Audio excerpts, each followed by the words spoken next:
आवाज पर किया। स्वर्गीय भोला पासवान शास्त्री जी 3 बार मुख्यमंत्री रहने के बावजूद अपनी सादगी के लिए, अपनी ईमानदारी के लिए, अपने सरल व्यक्तित्व और सरल जीवन जीने के लिए वो जाने जाते थे। आज भी जब आप उनके गांव जाकर देखेंगे, उनके परिवार से अगर आप मिलें तो यह अनुभव होता है कि उनके जाने के बाद उनका परिवार किस दयनीय हालत में, किस दयनीय परिस्थिति में अपना जीवन व्यापन कर रहा है। हमारे नेता मेरे पिताजी स्वर्गीय रामविलास पासवान जी, जब तक वो जीवित थे उनसे जितना संभव पड़ा उन्होंने स्वर्गीय भोला पासवान शास्त्री जी के परिवार वालों के लिए हर संभव मदद करने का उन्होंने प्रयास किया। हमारे नेता के स्वर्गवास के बाद उन्हीं का अंश, उन्हीं के संस्कार हैं मुझमें। मैंने भी हर वो संभव प्रयास किया कि कैसे उनके परिवार के लिए बुनियादी ज़रूरतों को हम लोग संभव बना सकें। मेरी अपनी सीमाएं हैं, एक सांसद होने के नाते या एक राजनीतिक दल का अध्यक्ष होने के नाते मेरी अपनी सीमाएं जरूर हैं, पर ताजुब मुझे तब होता है कि जब मैं प्रदेश सरकार की तरफ से, प्रशासन की तरफ से एक उदासीन रवैया देखता हूँ इस परिवार के प्रति या ऐसे कई और परिवारों के प्रति। बिहार गांव में बसता है, पर अब गांव के हालात अगर आप जाकर देखें और गांव में रहने वाले परिवारों के अगर आप हालात देखें तो आपको अंदाज़ा होगा कि आज भी बिहार विकास से कितना अछूता है। अगर एक पूर्व मुख्यमंत्री के परिवार के सदस्य इस बदहाली में अपना जीवन व्यापित कर रहे हैं, जहाँ पर सुविधाएं आप भूल जाइए, पर बेसिक जो बुनियादी ज़रूरतें हैं वो तक अगर पूरी नहीं हो पाती तो हम लोग अंदाज़ा लगा सकते हैं कि पूरे बिहार के हालात क्या होते हैं। वहीं दूसरी तरफ दुनिया भर के हम लोग वादे, घोषणाएं हम लोग सुनते हैं, भैया बिहार में ये हुआ, बिहार में वो हुआ, विकास के नाम पर हम लोगों ने इतनी चीज़ें की, वो काम किए, ये काम किए, जबकि हकीकत है कि आप जाके देखिए रहने के लिए नहीं है वहाँ पर, खाने की वहाँ पर व्यवस्था नहीं है, आवाजाही के लिए वहाँ पर रास्ते नहीं है, पीने के पानी की व्यवस्था नहीं है, बिजली की व्यवस्था वहाँ पर ढंग से नहीं है। इस हालात में बिहार के गांव के वासी अपना जीवन व्यतीत कर रहे हैं। और ताजुब मुझे तब और ज़्यादा होता है कि जब एक मुख्यमंत्री का परिवार अगर ऐसी बदहाल परिस्थिति में अगर अपना जीवन व्यापत कर रहा है तो आप जो बिहारी हैं उसके बारे में हम लोग को कल्पना करना ज़्यादा मुश्किल नहीं होगी। अब इसके कारण क्या है ये मुख्यमंत्री नीतीश कुमार जी ज़्यादा बेहतर बता सकते हैं कि क्यों एक पूर्व मुख्यमंत्री के परिवार को इस तरीके से बेसहारा इनके द्वारा छोड़ा गया। उनको तो बेसहारा छोड़ा ही गया, जो धरोहर के तौर पर हम लोग को संजो के रखने की जरूरत थी, उनका आवास हो पूर्व मुख्यमंत्री का या जहाँ पर उनका जन्म हुआ हो, इन तमाम चीज़ों को धरोहर के तौर पर हम लोग को संजो के रखने की हम लोग को जरूरत है। मुख्यमंत्री नीतीश कुमार जी को वैसे भी शौक है म्यूजियम्स बनवाने का। 1400 करोड़ का म्यूजियम वो बिहार में बना देते हैं, पटना में बना देते हैं, जिसकी कोई इस वक्त जरूरत नहीं। पर ऐसे में एक पूर्व मुख्यमंत्री के आवास को धरोहर के तौर पर संजो के रखने की वो जरूरत महसूस नहीं करते। जहाँ पर उनका जन्म हुआ ऐसी जर्जर हालत में वो कमरा है, कभी भी वो कमरा टूट सकता है, ऐसी परिस्थिति उस कमरे की हो रखी है। तो कौन सी ऐसी हीन भावना है जिसकी वजह से मुख्यमंत्री नीतीश कुमार जी उनके परिवार के सदस्यों को कोई भी सुख सुविधा देना जरूरी नहीं समझते। इससे पहले भी कई बार हम लोगों ने पत्र लिखा था, हम लोगों ने आग्रह किया था कि उनके परिवार के जो आश्रित हैं उनमें से एक सदस्य को सरकारी नौकरी देने का मुख्यमंत्री नीतीश कुमार जी काम करें, उसको कभी गंभीरता से लेना उन्होंने जरूरी नहीं समझा। उनके घर में कोई बुनियादी ज़रूरतें नहीं है, उसको पूरा करना मुख्यमंत्री नीतीश कुमार जी जरूरी नहीं समझते। और चिंता मेरी तब बढ़ जाती है जब ये उनके परिवार की बात नहीं, पूरा गांव ऐसी बदहाल स्थिति में थी।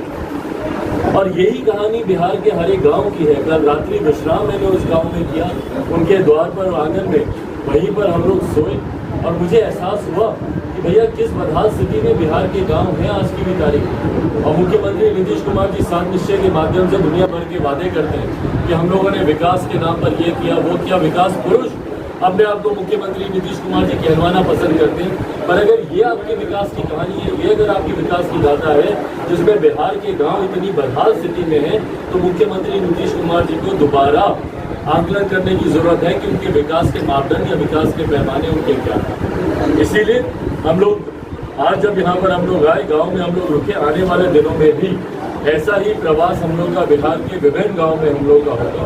और गांव में जाना, कई लोग हैं संभवतः आप में से भी मुझसे सवाल पूछेंगे, क्योंकि स्थानीय कुछ विधायक और मंत्रीगण सवाल उठा रहे हैं कि भैया हम ऊँची राजनीति कर रहे हैं।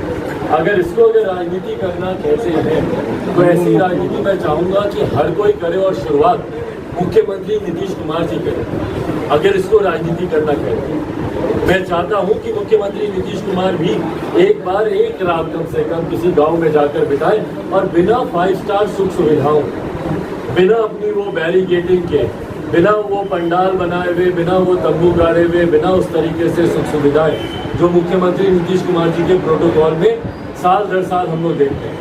जब वो सड़क मार्ग से भी गुजरते हैं, आप सब जानते हैं भैया, मुख्यमंत्री नीतीश कुमार जी को गंदगी देखना पसंद नहीं है, तो सफाई कराने की बजाय मास्किंग कर देते हैं, सफ़ेद पर्दे लगा दिए जाते हैं सड़क के दोनों तरफ, कॉरिडोर जाम कर दिया जाता है, रूट लगा दिया जाता है ताकि कोई गरीब व्यक्ति आकर अपनी गरीबी की दुहाई मुख्यमंत्री नीतीश कुमार जी को ना दे दे। कोई गरीब व्यक्ति आकर उनसे हाथ ना मिला ले कि उनके हाथ गंदे ना, कोई गरीब व्यक्ति अपनी प्रताड़ना, अपनी वेदना उनको ना बताए, क्योंकि मुख्यमंत्री नीतीश कुमार जी को फिर उस पर काम करना पड़ेगा और ये मुख्यमंत्री चाहते नहीं। तो इसीलिए अगर कोई इसे राजनीति कहता है तो मैं चाहूँगा कि ऐसी राजनीति हो, लोग आए और गांव में कम से कम इनके मंत्री जाएं, विधायक जाएं, गांव में समय बिताएं, गांव वासियों के बीच रहें रात वैसे ही जैसे वो लोग रहते हैं, तब उनको पता चलेगा कि भैया क्या शौचालय की व्यवस्था है, क्या बिजली पानी की व्यवस्था है। डबल इंजन की सरकार बिहार में चल रही है, केंद्र सरकार, बिहार की तो भूल जाइए, केंद्र सरकार की कौन सी योजना जो आप घर पर आप उतार पाए। प्रधानमंत्री आवास योजना के तहत यहाँ पर घरों के हालात देख लीजिए, किस जर्जर हालत में घर के हालात हैं। शौचालय हमारे प्रधानमंत्री जी चाहते थे कि भैया बिहार में हर एक गाँव में शौचालय बने, शौचालयों की व्यवस्था देख लीजिए यहाँ पर क्या है, कहाँ पर शौचालय बने और नहीं बने, और जो बने हैं वो किस तरीके से उनका स्वरूप है। तो ये तमाम बातों की जानकारी मुख्यमंत्री नीतीश कुमार को तब होगी जब वो गांव के जीवन से जुड़ेंगे। शहर में जिंदगी नहीं है, शहर में बिहार नहीं बसता, बिहार गांव में बसता है। और बिहार के गांव की वास्तविक हालत जानने के लिए मुख्यमंत्री नीतीश कुमार जी को भी गांव में आकर रहना चाहिए, गांव वासियों से मिलना चाहिए, तब उनको समझ में आएगा कि उनके दावे कितने खोखले हैं, उनके वादे कितने झूठे हैं। अब अगर आप लोग क्या लगता है मुख्यमंत्री आपकी इस बातों को मानेंगे और गाँव में जाएंगे?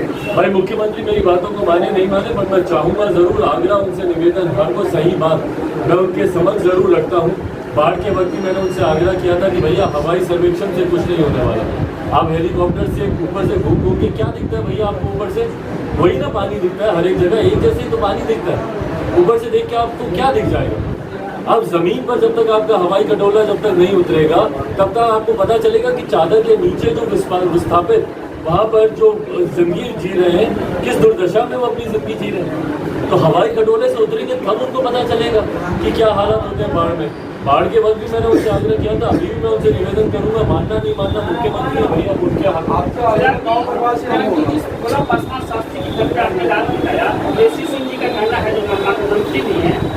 आपके पिताजी भी यहाँ पर सत्ता में थे, उन्होंने क्यों नहीं सुनी? भाई हमारे पिताजी कब सत्ता में थे बताया हमको, गठबंधन में थे ना। गठबंधन में जो 1.5 साल की हम लोग की सरकार है, मात्र वही एक कार्यकाल है जब हम लोग एनडीए के साथ, जब हम लोगों ने लोकसभा का चुनाव 19 में हम लोगों ने लड़ा और जो थोड़े समय के लिए हम लोग सरकार में थे। पर ये मुझे लगता है कि माननीय मंत्री साहिबा से बेहतर और कोई नहीं जानता होगा कि मुख्यमंत्री Nitish Kumar ji single man army है, अकेले वो काम करने में विश्वास रखते हैं। भाई सहयोगी तो बहुत दूर की बात है कि किसी सहयोगी का वो सुझाव ले लें। मुझे ईमानदारी से उनके पार्टी के नेता, कार्यकर्ता, उनके मंत्री, उनके विधायक दिल पर हाथ रखकर हमको बता देंगे क्या मुख्यमंत्री नीतीश कुमार जी उनकी राय देते हैं क्या, किसी भी योजना में या किसी भी कार्यकाल, किसी भी करने के लिए माने जाते हैं वो और उनके 4-5 अधिकारी, बस सिर्फ ये लोग बिहार चला रहे हैं। और पिछले 15 साल से सिर्फ यही मुट्ठी भर 8-10 लोग हैं उनके अधिकारी, उनके करीबी अधिकारी और मुख्यमंत्री नीतीश कुमार, बस ये लोग सरकार चला रहे हैं। तो जो माननीय मंत्री साहिबा मुझे इस बात का ज्ञान दे रही है, मैं तो उनसे आग्रह करूंगा कि भैया आप भी अगर मंत्री हैं आज की तारीख में तो कर लीजिए ना बेहतर स्थिति, चाहिए वहां पर जाकर देखिए वो परिवार किस हालत में जी रहा है। पेंशन मात्र 400 रुपये उस परिवार को मिलती है, वहाँ पर जाकर देखिए, वहाँ पे शौचालय की व्यवस्था क्या, बिजली पानी की व्यवस्था क्या, उस गांव की व्यवस्था जाकर देखिए मंत्री साहब। अगर आप कर सकती हैं तो जाके वहाँ का उद्धार कर दीजिए, हमसे ज़्यादा खुशी किसको होगा। और ऐसे ही उनके अंदर का जितने गांव आते हैं, माननीय मंत्री साहब बता दें कि क्या हर गांव में शौचालय बन गए क्या हर गांव में विधि व्यवस्था बेहतर होगी क्या, नली गली हर गांव में बन गई है क्या हर घर में नल का जल पहुंच गया क्या? भाई आप भी तो 15 साल से सरकार में ही है ना, जो कह रही है मंत्री साहब, तो मुझे बता दीजिए कि आपने अपने क्षेत्र में क्या ये तमाम विकास के कार्य कर दिए? आपका क्षेत्र बिहार के गांव मॉडल टाउन बन गए, मॉडल विलेजेस बन गए क्या, विकसित विलेजेस बन गया तो भाई बहुत अच्छी बात है। इससे ज्यादा खुशी किसी और को क्या हो सकती है? बिहारी होने के नाते इससे ज्यादा खुशी मुझे क्या होगी? पर जो गांव मैं देखकर आया हूँ और जिन ग्रामीणों से मैं मिलकर आया हूँ, वो सिर्फ और वो मुझे नहीं, आपके कैमरे पर है, ये रिकॉर्डेड है आपके कैमरे पर, जो ग्रामीण वहाँ पर किस तरीके से दुहाई दे रहे हैं अपनी गरीबी की और बदहाली। मांझी जी का बयान आया है, उन्होंने भगवान राम मान्य स्वीकार कर लिया, रामायण सवाल है, इस पर क्या कहना है? भाई देखिए, बिहार में और बहुत समस्याएं हैं। ये जो बात बात पर रामायण महाभारत देवी देवताओं के ऊपर उंगली उठाना, उनके ऊपर प्रश्न चिन्ह उठाना, बिहार में बहुत समस्याएं हैं। और सत्ताधारी जितने नेता हैं, मैं उनसे आग्रह करूंगा, विनम्रता से आग्रह करूंगा कि भैया हमें रोजगार दे दीजिए, हमें रामायण महाभारत से नहीं लेना देना। हमारी आस्था जिसमें है हम उसमें आस्था रखेंगे, विश्वास रखेंगे, बंद कमरे में नमन करेंगे, पूजा कर लेंगे, मंदिर चले जाएंगे, जिसकी जो आस्था है।